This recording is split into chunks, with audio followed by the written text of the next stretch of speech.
Welcome to Plain Speaking, a democratic perspective on what's happening in politics, and just as importantly, what's not happening.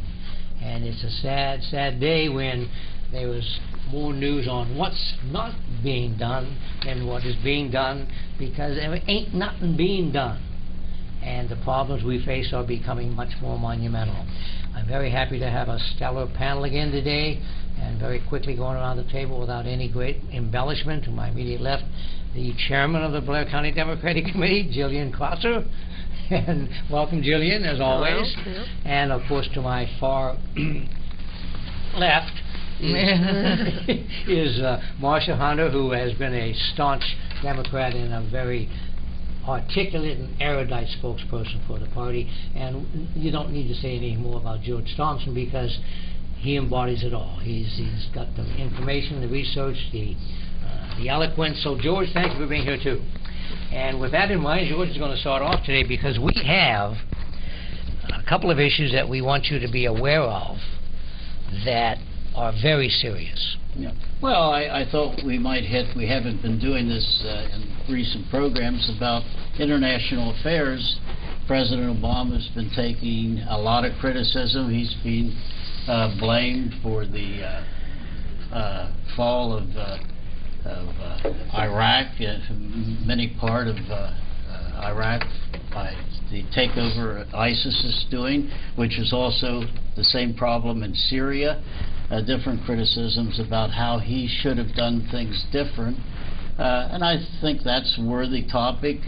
You know, I certainly have my thoughts on whether we've properly handled these admittedly terrible situations that have developed.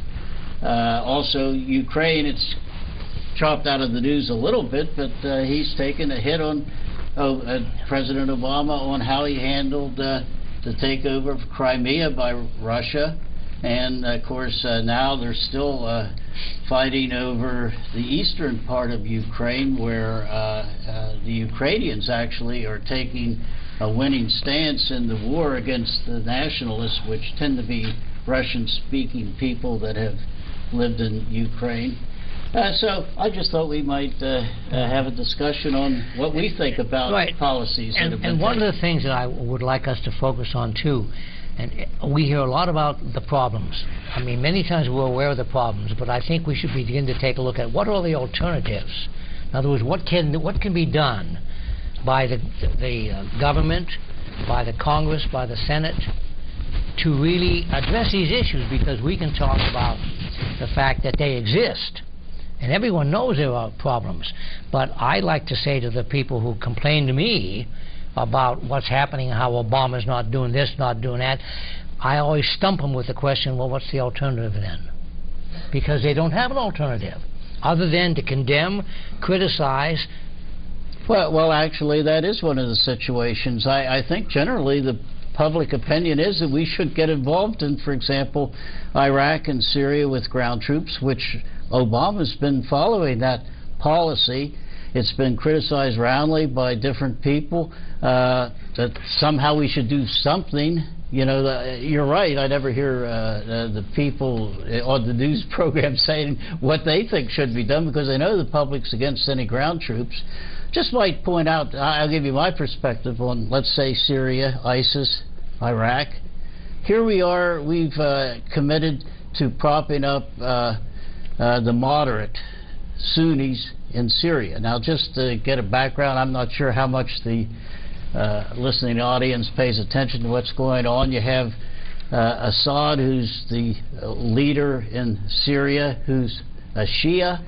He's supported by Russia, and he's also supported by Iran. So we've made him our enemy. Now, he's opposed to some of the takeover of the Sunnis in Syria.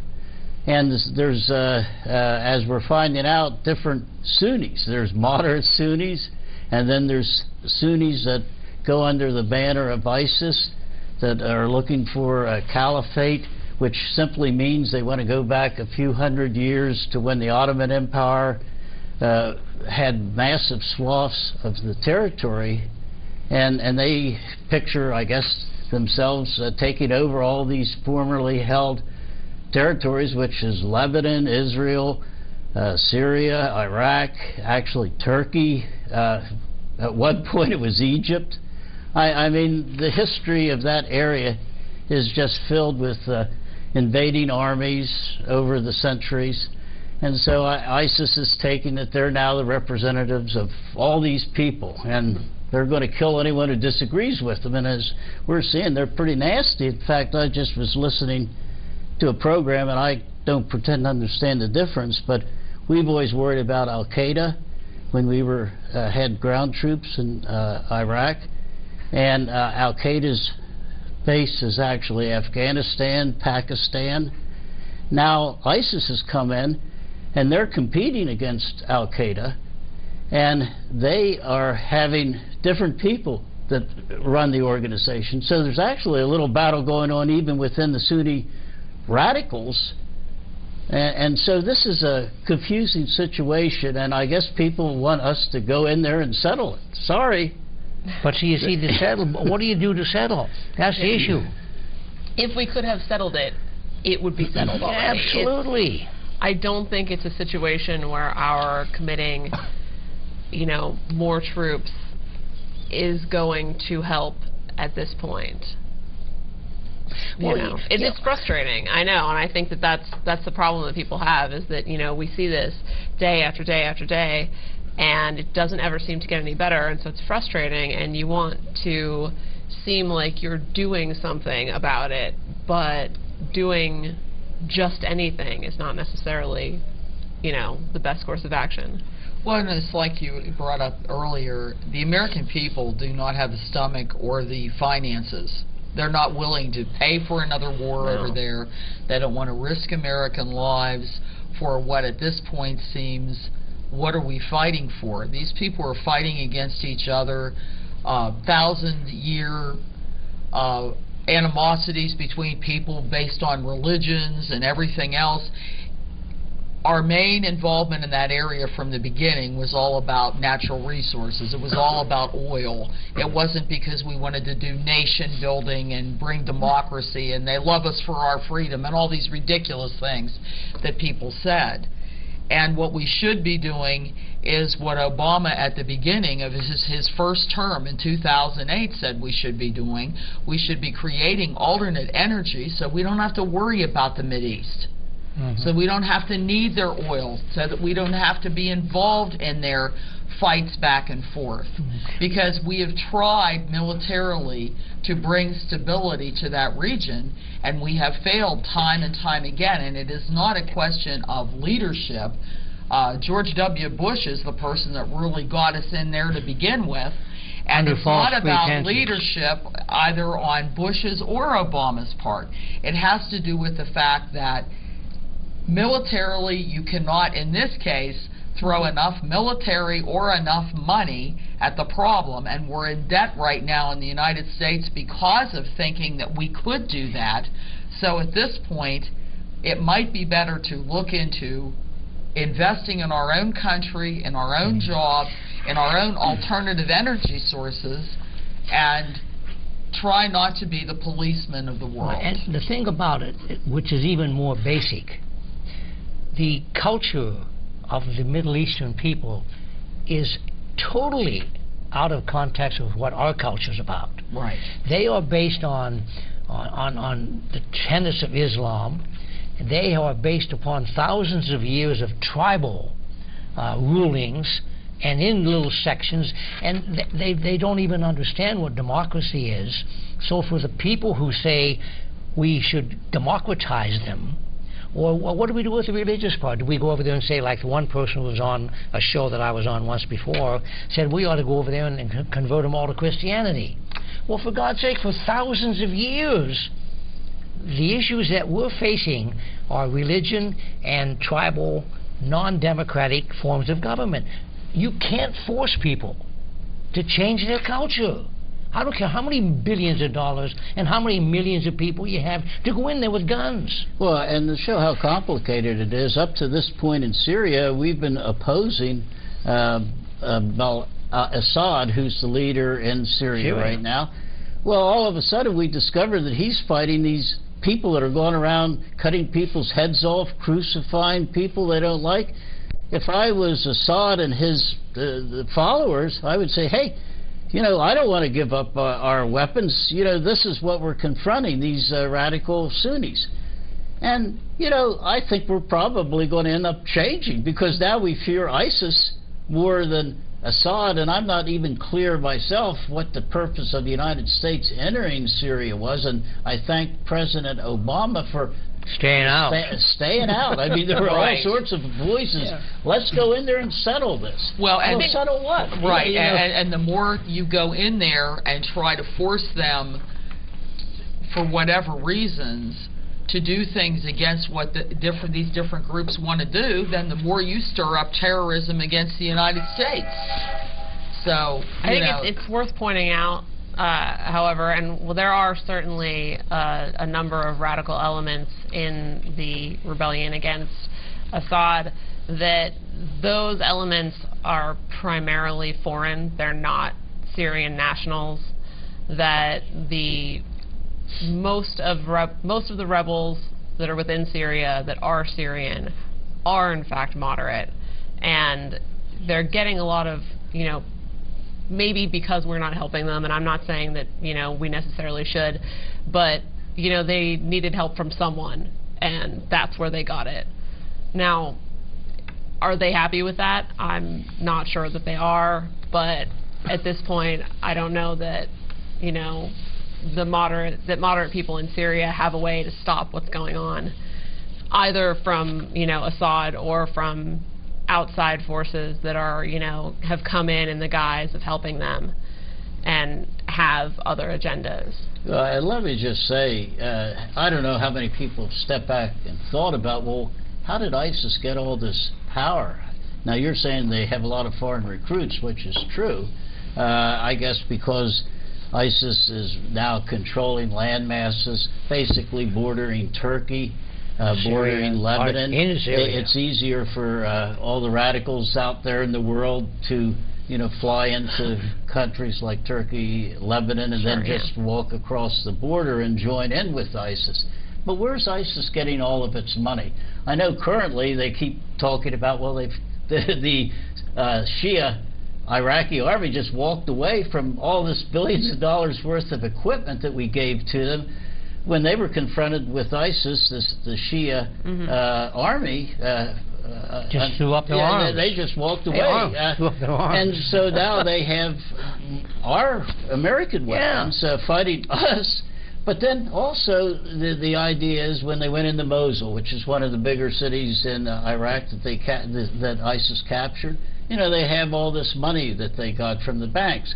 Well, that's true, but before they ever did that, they were powerful, and they're getting money from people, private individuals in Saudi Arabia. Yeah. They're getting money from people in Qatar. And so someone has to talk about this, because here our supposed ally, Saudi Arabia, is allowing their private citizens to fund these radical groups.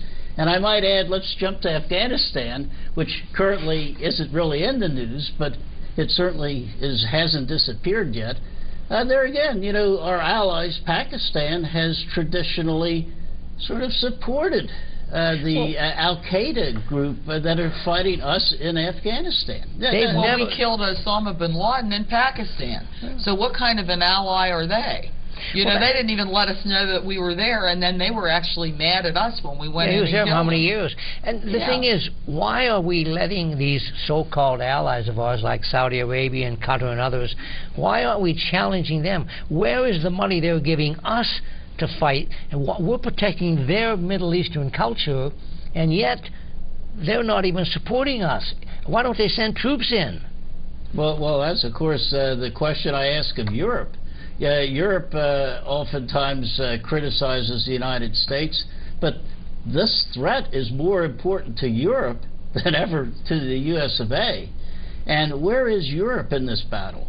Now, I guess the recent things in the last week or so with the cities, which are people living in Iraq I never heard of, but they're the ones trapped on the mountain now. Well, yet today, though, they said there's only a couple thousand left, and we're not going to try. We don't have to go in and rescue them because most of them have somehow gotten away. Yeah. Well, and I guess Great Britain and Australia has said, well, they'll assist us in trying to evacuate these people, but.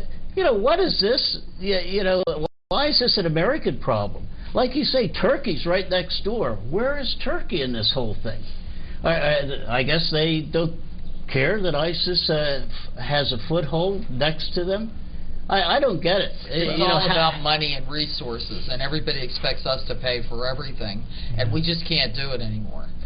You know, we need to, if there needs to be some kind of intervention in that region, like you were saying, George, Turkey, the European Union, someone else has to take the ball or something, but I just don't see anything good coming out of us putting any troops, resources, anything into that region. I mean, is there an alternative?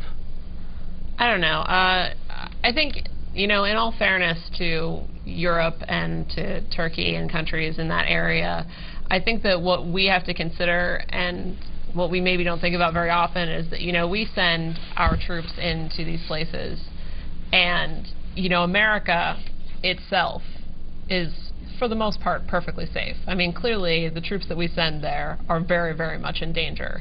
But the American continent, we're fine.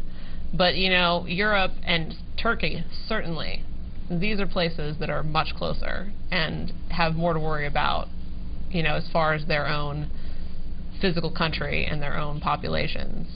So, but, I mean, I can understand from a certain standpoint how they may be more cautious. But why don't they at least come out publicly and say something? They are mute. Yeah. And when you are silent, silence right. is acquiescence. And, you know, I realize taking a position has its fallout. But the point is, if we are the people who are out there protecting them, and yet they are just sitting back and not even saying thank you. No. I mean, I don't. Well, you know, that's one of the criticisms, by the way, of President Obama by the Republicans, that somehow our reputation in the world has been diminished by his, what I view as non-aggressive military stance, trying to get cooperation from different countries to address problems that are surely there. I'm not saying that problems aren't there, but I guess what we're saying here is, why is this a United States exclusive United States problem? All these other countries are affected. Where are they in all of this? Yeah. And you hear a few things. I understand France is helping the Kurds. I'm not sure exactly how they're helping the Kurds, I guess with small arms supplies and food, things like that, humanitarian supplies. But you're right. I mean, you don't hear anyone say, okay, United States, you're doing a great job trying to protect all these weak people like the Yazidis, people I've never heard of. Mm-hmm. And I heard one of their politicians interviewed, he's escaped, and he doesn't trust Maliki. He's gone now, you know. Yeah, well, did Maliki finally say, well, he kind of quit. He stopped his recalcitrant behavior. Yeah, he said they have no a new one's prime protecting minister. us. And they don't want to go back to Iraq. Well, you know, they've lived there life. for 4,000 years, and what they're confronted with is one government after another that just shuns them, doesn't want to give them any assistance. You know, I don't know how people, like you say, this tribal thinking. You know, it's just something that here in the United States we've assimilated all these different people from all these different parts of the world, and somehow we just assume that all the other countries might do the similar thing. Well, it doesn't seem to work. I think and it's going to lead into what we're going to talk about very shortly. President Obama and his team are trying to do the best they can. And they could do a better job if they had the cooperation and even the input of the other party. But every day on the television and in the news, you don't hear one single person from the other side saying one complimentary thing about the president. Not one thing about, Mr. President, we would like to sit down with you and come up with a joint plan to do it. They refuse to do that. So here he is out there on the precipice saying here's what we can and should do, and yet instead of getting support from our own Congress, all he's getting is, we're going to impeach you, we're going to sue you. I mean, how in the heck can we, what kind of an image are we sending to the country, to the world? Yeah. That's the issue. So I'm saying the alternative, from my standpoint, is let's get the heck out of there and bring everybody home and let them fend for themselves. Well, you know, Frank, if you had said that about 6 years ago, you would have been labeled a traitor. I know. That's right. Isn't this interesting how things turn around? I mean, I talked to many people, usually they were Republicans, about supporting George W. Bush's drive into Iraq. And like if you would criticize them, they would look at you like you're some sort of un-American person. Well, isn't it interesting now how things have changed around? You don't hear anyone talk about the wisdom of going into Iraq. Well, and then that brings up executive orders. Mm-hmm. You know, Schuster had this editorial in the Sunday paper, and he went over and over again that Obama's trampling the Constitution, Obama's trampling the Constitution, Obama's being a king, Obama's trampling the Constitution, where the only example he gives of Obama trampling the Constitution is President Obama's use of executive orders. Okay, President Obama has only given out 183 executive orders from the time he started office. 6 years. Right. George Bush had 291, and Ronald Reagan 381. Oh, Ronald Reagan did that. Yeah, I know. The second coming, Ronald Reagan. Oh, be still my beating heart. Exactly. So the only example he gives where he says that Obama is trampling the Constitution, two previous, in recent history, Republican presidents gave out executive orders, and you didn't hear anything from the Republicans complaining about that or saying that their president should be impeached. No one wanted to impeach Ronald Reagan or George W. Bush from the Republican side because they utilized executive orders. And the other thing, that the audacity that Schuster says that he's speaking for all his constituents, where, you know, Obama is trampling their rights. Schuster got 169,000 votes.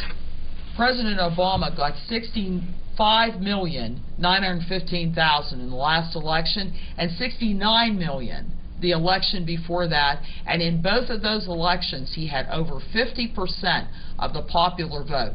This is the thing that isn't emphasized either, that President Obama is representing the majority of the American people. He's not trampling our rights. He's representing those 69 million people, and he's even representing the people that didn't vote for him. It boils down to they have a better department of lies and half-truths than we do, because they keep saying George Bush was surrounded by a whole covey of liars, and they perpetrated false information, and therefore the people bought it, because there's an old saying, repetition strengthens and confirms.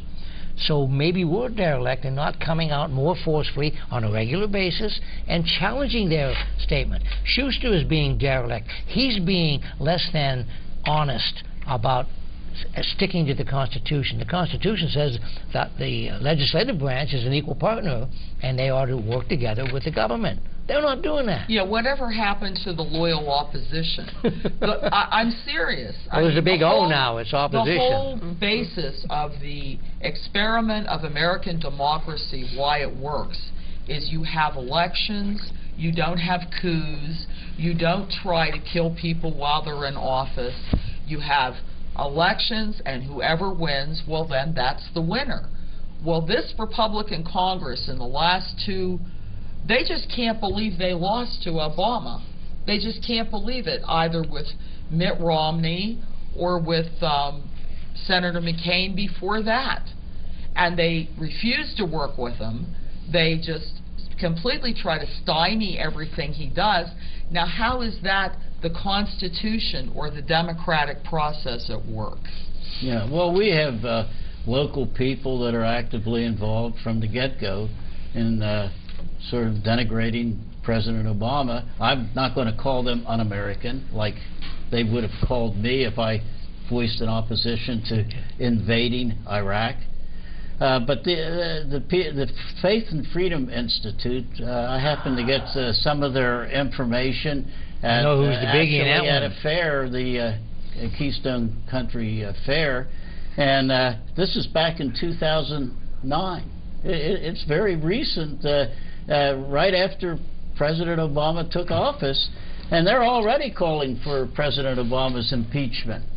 And the offenses, the act of not governing in the spirit of the Constitution by the establishment of numerous czars.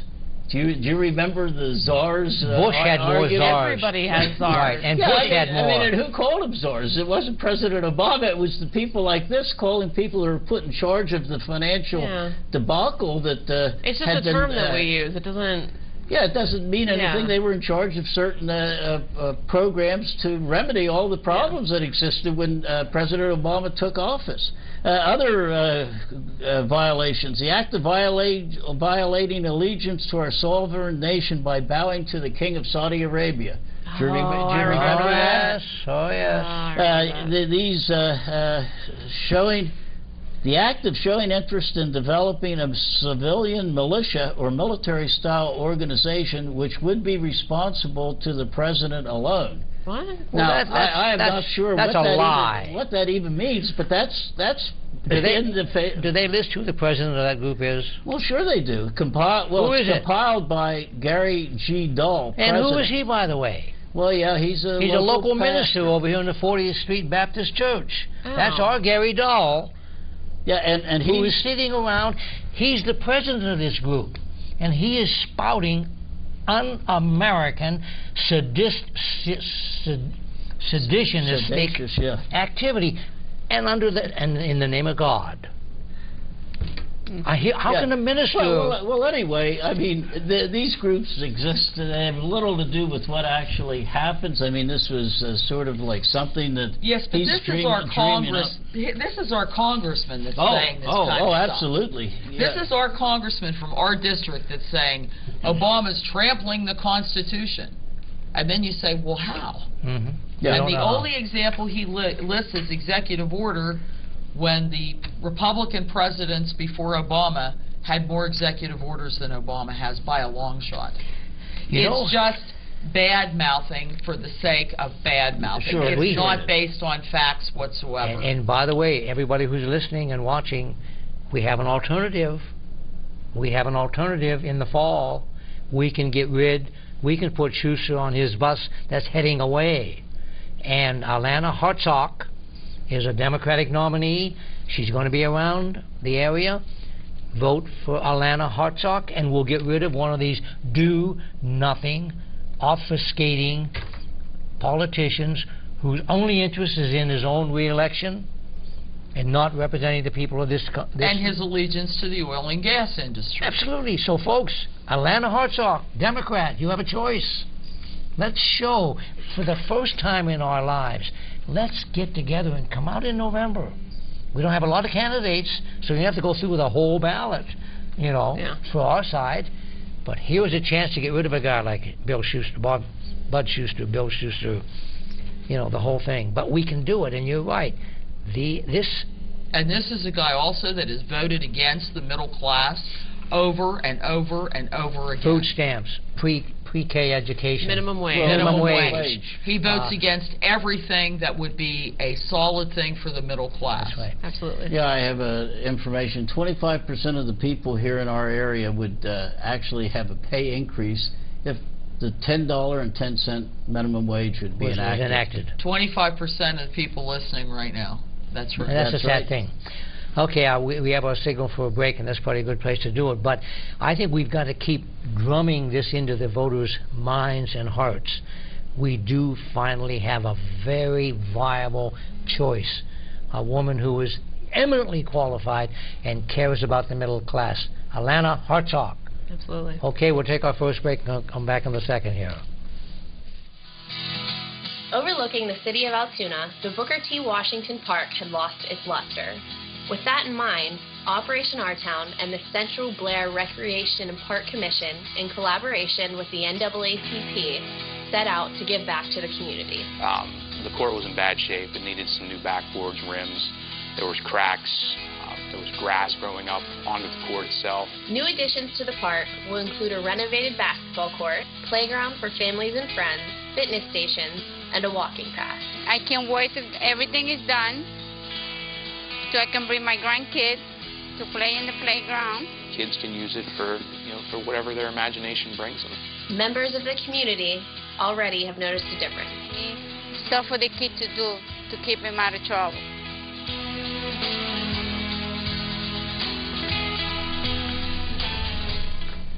Welcome back to Plain Speaking, and I want to wish a happy birthday to Social Security.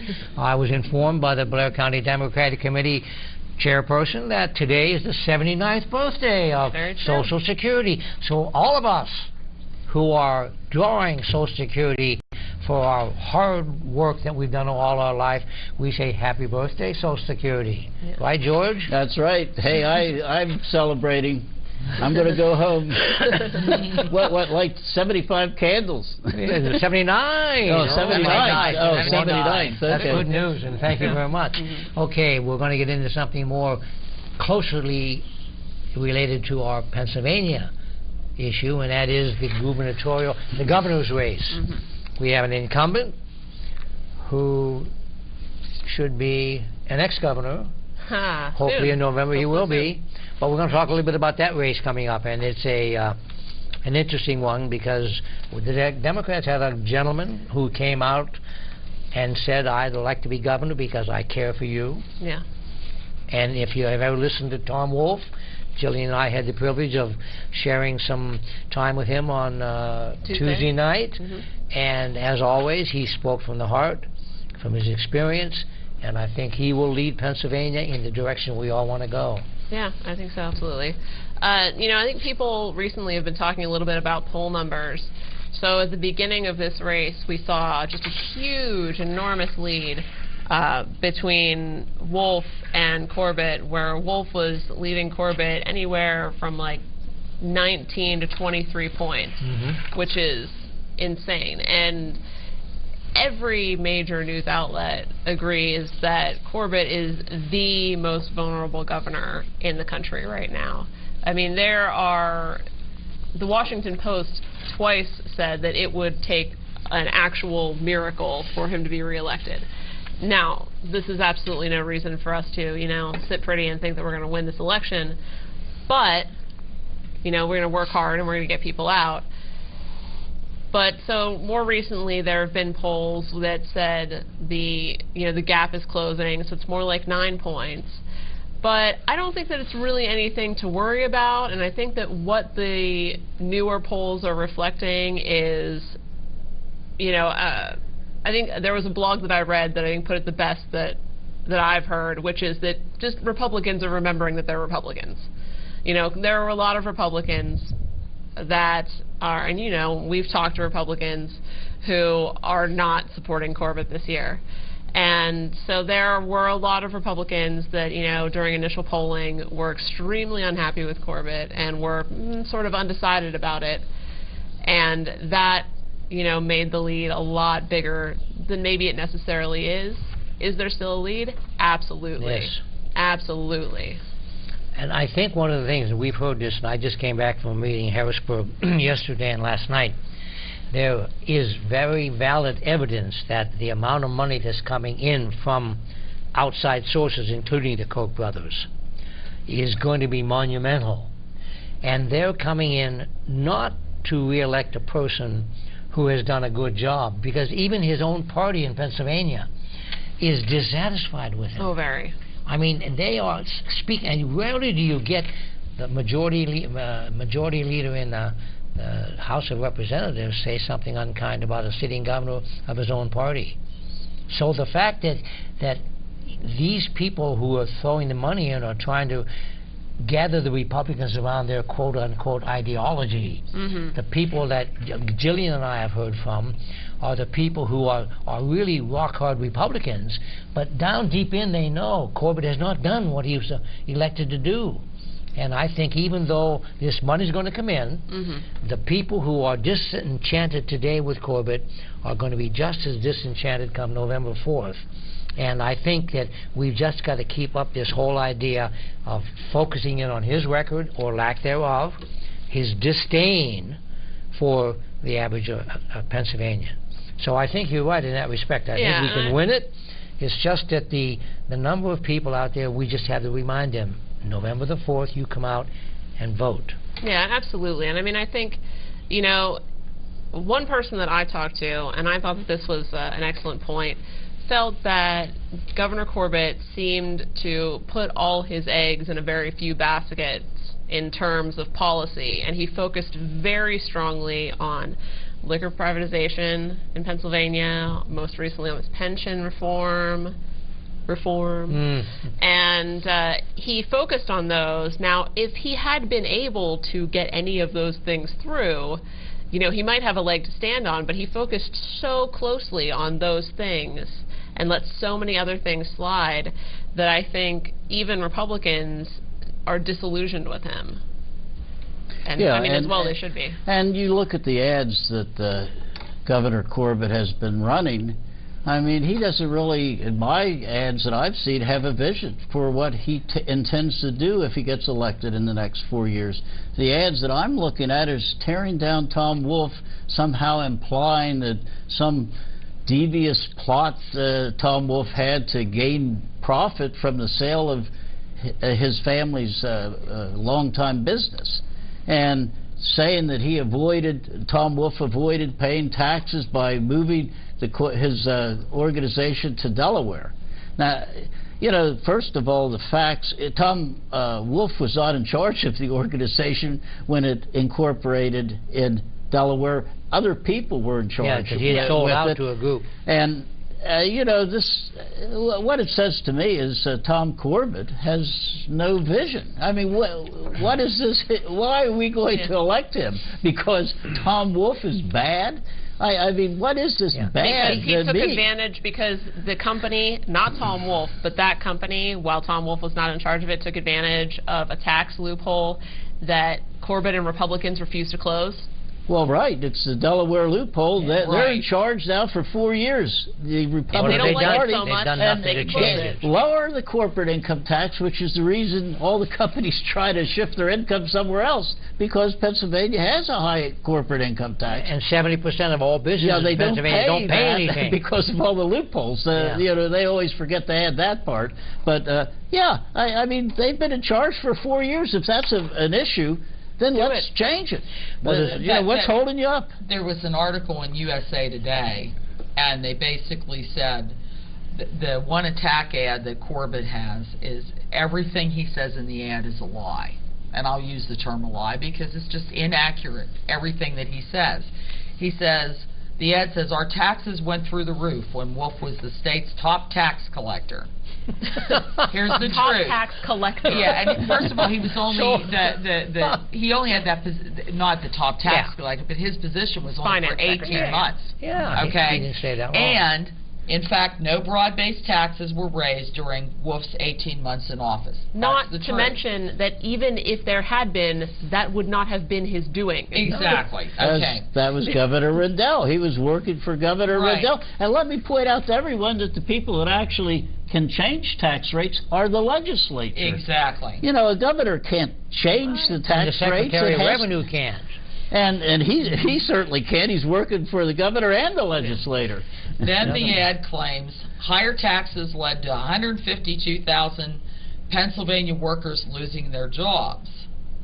But by the preferred measure, the net job loss was actually 40,400 during Wolf's brief tenure, which included 11 months of a nationwide recession. That was when the big recession was. That had nothing to do with Tom Wolf.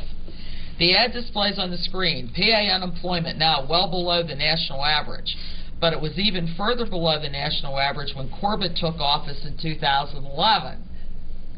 The advantage has slipped away during Corbett's term in office.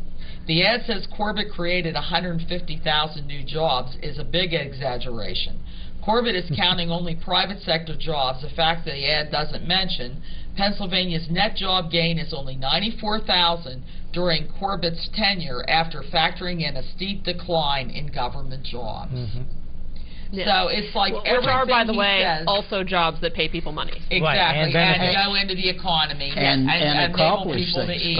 Yeah. You see, there was a lot of historical information and research that shows that whenever there is a discussion, a situation involving two different sides, if the one side cannot present information to you that is true and is verifiable and is accurate, they resort to attacking, the attack mode. So anytime these guys like Corbett come out and attack Wolf, if they would take a look at what happened under Wolf's administration, what he's done as an owner and everything, he couldn't say those things. So he's saying these lies and half-truths, and people will, unfortunately... Well, the other thing that Corbett's ads do is they somehow try to blame Pennsylvania's deficit, different problems on the state pensions.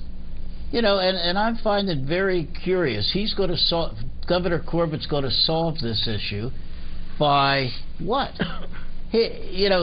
First of all, he's already reduced for new employees. Two-tier system now. It's a two-tier system.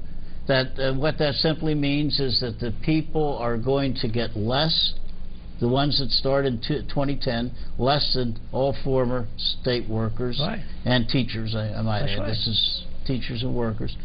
And, you know, he's done that already.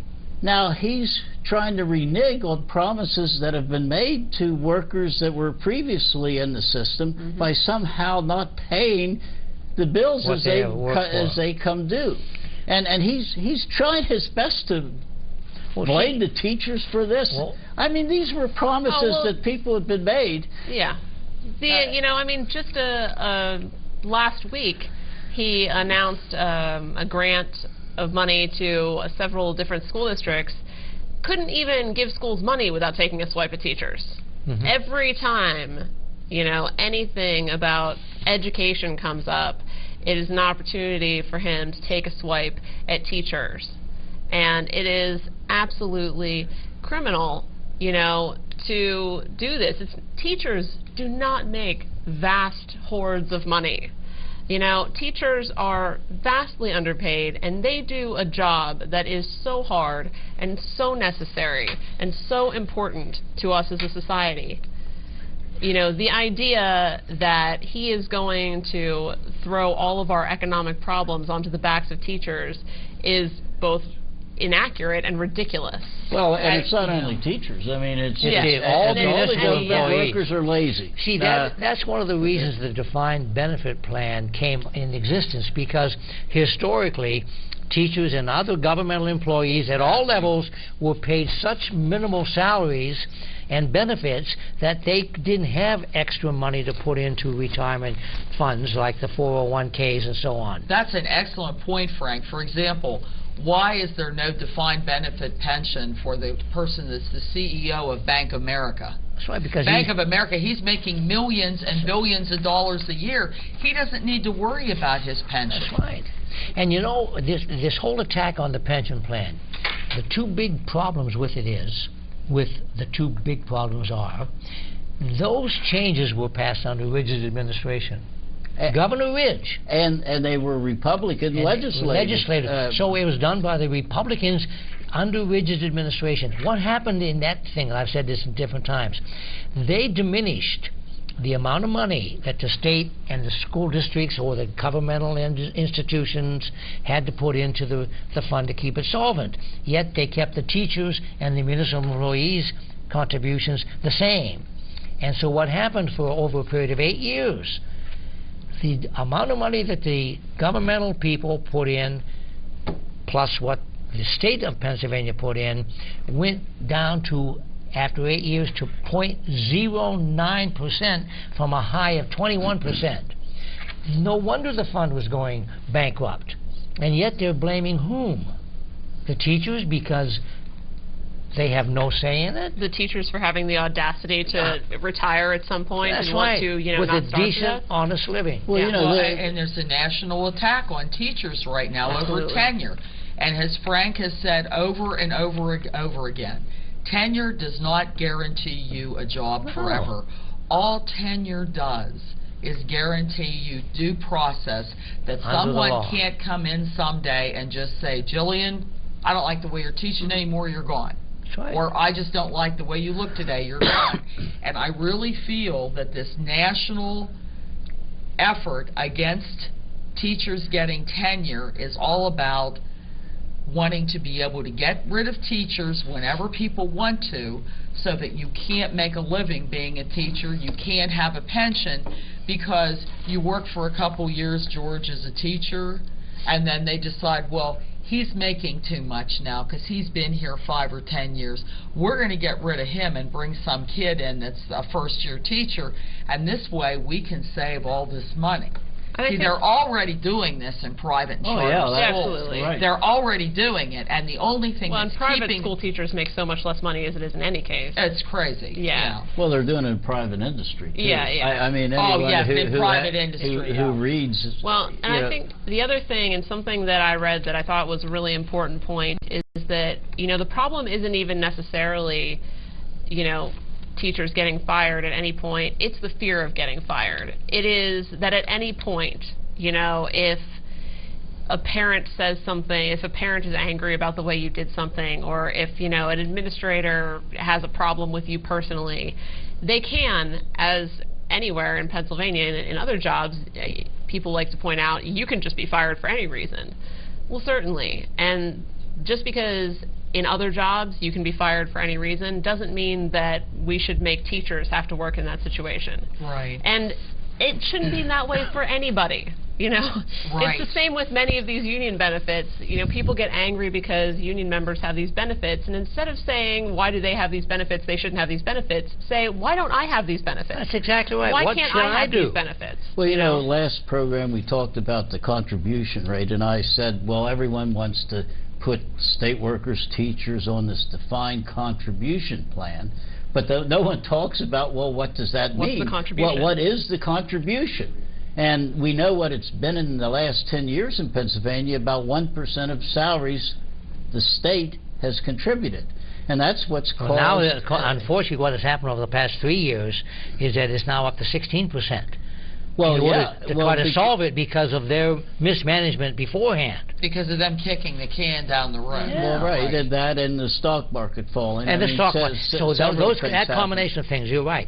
But Business Week had an article, and what is the contribution rate out in the real world, let's call it, private industry? Mm-hmm. And like you might expect, it ranges all over the place.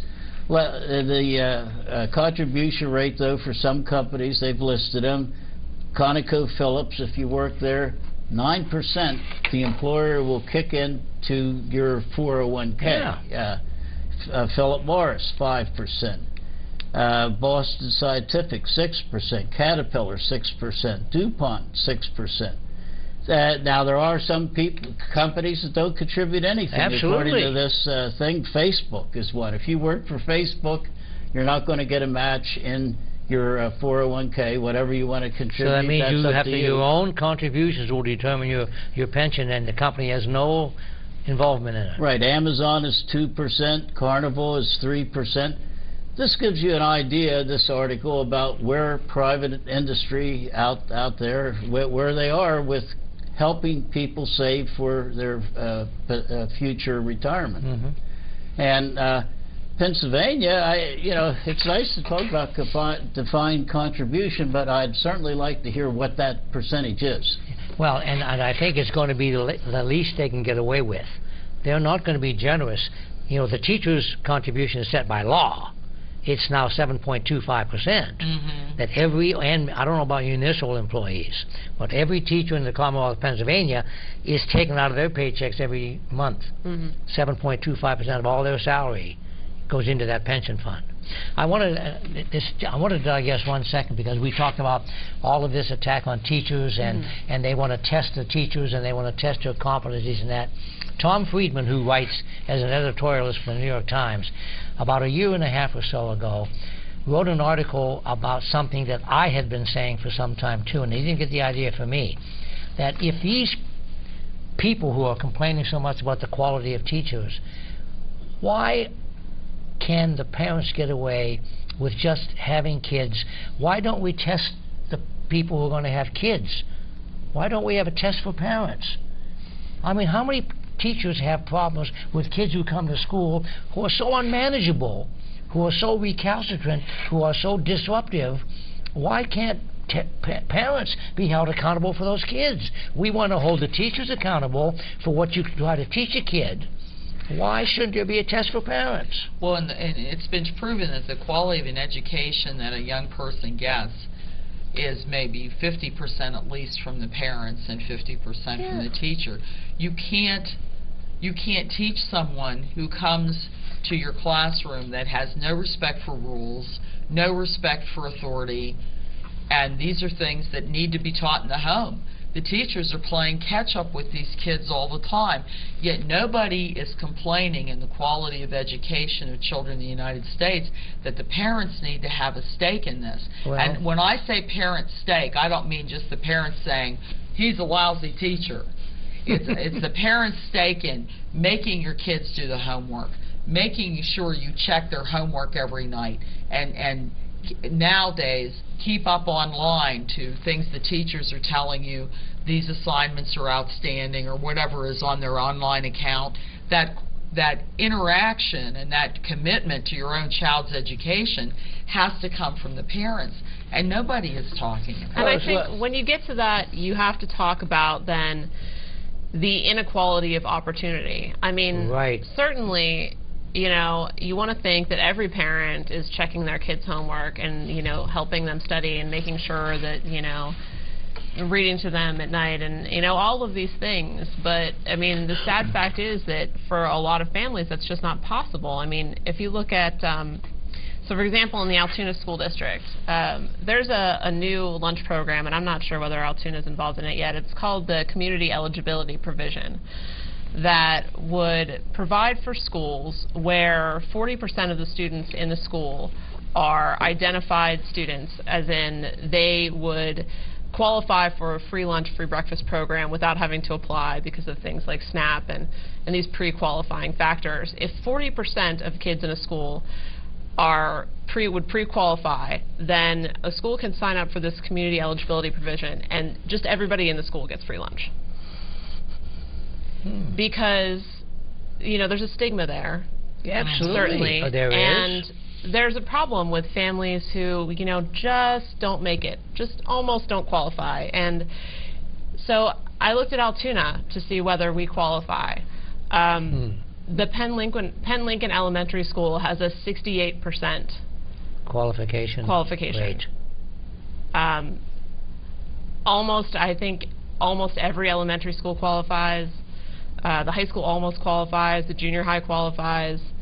And when you look at these levels of poverty, then, you know, that's when you see a problem with education, you know, that we need to back up with social programs that, you know, prepare them better. Our government is just not willing to provide at this juncture.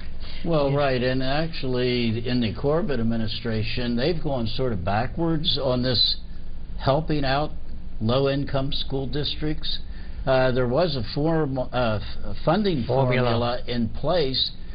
Part of the factors that you looked at was the income level of the school district. Right. The idea being that the state then would step in and provide more assistance. Now, let me just say that most of the school districts in Blair County, they would get more assistance under the previous funding formula. Sure, yeah. But in 2011, this was eliminated.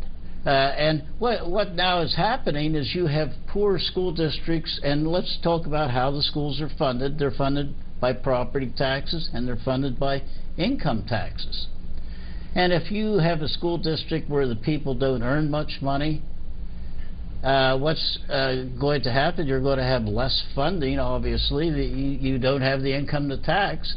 Also, then the property taxes kick in, and you get more of your money from property taxes. Well, here in Blair County, that's one of the factors, I'm sure, that caused the Blair County Commissioners to say reassess the properties, because we had already hit our cap in Blair County. Right. Yeah. There's caps that the state puts on. So that has impacted very negatively, this elimination of a funding formula, Yeah. our particular And this area. is the Corbett administration, taking Absolutely. money away from schools, and then we have to rely more and more on property taxes, and schools, all over the state are raising property taxes to handle it. So you have, economically, lower income areas having to deal with this greater and greater burden. And right now in Pennsylvania, there's a difference. Some school districts, per pupil expenditure in some school districts is $8,659. In other school districts, the top ones, it's $22,962. So you have school districts in Pennsylvania that have this big spread. One school district has about $8,600 per pupil to spend, where another one has $22,962 to spend. Which is more than you make. I'm sorry, go ahead, Gillian. Which is more than you make earning minimum wage in a year, by the way. Yeah. Right. And once again, we get back to the thing where another one of the lies, you can't throw money at a problem. Now, you can't tell me that the school district that's paying $22,000 per student can't have smaller classrooms, can't give the teachers a better chance of succeeding with students. It's a rich school district to begin with, so people are reading to their kids at night. It just snowballs. Yeah, and mom doesn't have to work, or dad doesn't have to have two jobs. Exactly. And the thing is once again, back to the attack on the teachers. They're taking more and more social programs away that are supports for kids so that they can make it in school, and then they blame the teachers for the kids not making it. Yeah. We're down to 2 minutes. Unfortunately, all of this good dialogue. I would like to mention to the folks who tune in and watch and listen, if you would like to respond in some fashion to what we're doing and saying, and maybe let us know how we're doing or some things you'd like us to talk about, would you object if they would call our Democratic office? No, you can call our Democratic office at 944-9924, or you can check us out on Facebook, Blair County Dems, or we have a Twitter feed, we're at Blair Dems, or you can look up our website, which is blairdems.org. And, we always like to know how we're doing, because we like to think we bring timely topics to the table, and we have such a broad-based experiential group here that is so important that we get a chance to express it. So please just take the time to email us, give us a call, and let us know how we're doing, and maybe some things you'd like us to talk about, because we want to make sure you get the information, particularly from the Democratic side, because folks, we care for you, we care for everybody, and we want you to vote on November the 4th. Yeah, Frank, I'd like to bring up, too, if you want to see Tom Wolf and Tom Corbett in action next to each other, there are 3 debates that have been set up. They did announce them just yesterday. There's a debate September 22nd at the Hershey Lodge. Okay. I don't suspect you're going to be attending. It's a Chamber of Commerce dinner, and I think it's just rather... give the dates, because we're going to run out of time here. And then there's a debate October 1st in Philadelphia, and a debate in Pittsburgh October 8th. And all of these debates, I think the October 8th we can actually see live on regular television. Okay. WTAE is the studio. Right. Okay. Thank you so much. We appreciate that. And thank you very much for being here, and vote Democratic.